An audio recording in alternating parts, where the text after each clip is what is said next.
There was a time I had an attack on a village by over 500 people carrying arms. They were shooting for more than 4 hours. And I mobilized and went there and repelled them. When the security said, oh, I was not going to follow them, I said, gentlemen, please stop talking nonsense. I was born here. I knew this environment more than you. How can you come from other places and tell me you are going to deal with criminality? They said, oh, you should sign. I signed. And jumped into my car and led them to where the criminals were. And we smoked them out. So what is happening is not governance. We have politicians taking advantage of the people. When I was a chairman of a local government, I only travel to Jos when I have a meeting who I'm wanted. All the time I was in my local government. I didn't go anywhere. But chairmen now have relocated. They stay in Jos. They only come when there is subvention in the local government. You don't see them. The only person that is on the ground is the traditional ruler. So the traditional ruler is just, again, like what Hausa people say, so when there is a trouble, you go and look for him. He's there 24 hours. So I think we need to be honest. What is missing is we are not honest with ourselves. We are so hypocritical and we keep pretending.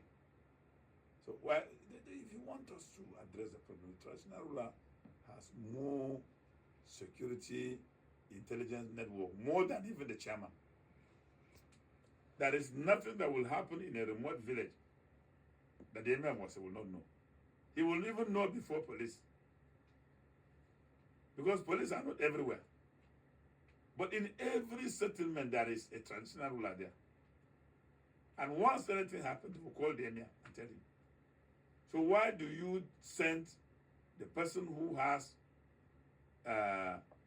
capacity to generate credible intelligence?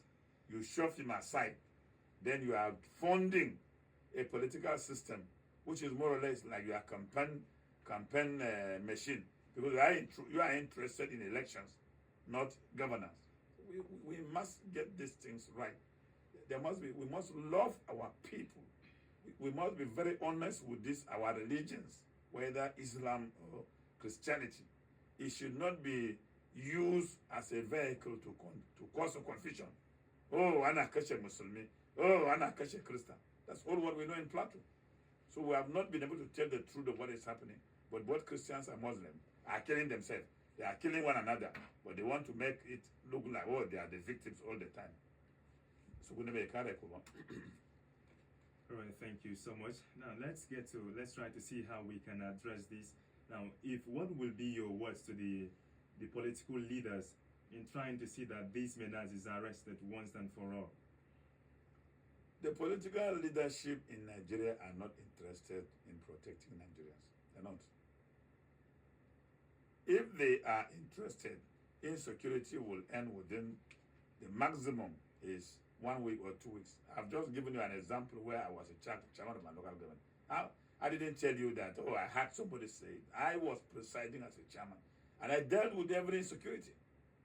When I was sworn in, I came to the local government and gathered people and told them that from the day I was sworn in to when I will leave, nobody will kill anybody and I'll accept it. If you make the mistake of killing somebody, I'm going to come after you. And somebody dared me. He went and killed somebody, and I mobilized security. I went to his house and stood there until he was arrested. When one person came to the local government and was fabricating arms and selling it, I took my orderly to go and arrest him before I invited the soldiers. Governance is a very serious business. It's a very serious business. So the politicians must not be taking advantage of our people. Because our people have now been reduced to a vulnerable community. You don't see the political leadership. When people are killed, they will come and gather there, they will make wonderful speeches, they will tell you, oh, enough is enough. We have kept saying on the plateau, enough is enough. When will enough be enough? So if we want to effectively deal with this situation, first, we must empower the traditional institutions to be very, very active. Secondly, the chairman, the governor must give standing instruction. Any chairman who is not seen in his local government should leave office the following day. Let them come and stay at home. When they were campaigning for election, they went to every village, even in the night. They were using candle to campaign. So what has happened that they are suddenly running away? It now means that the subvention they collected, they are not using it.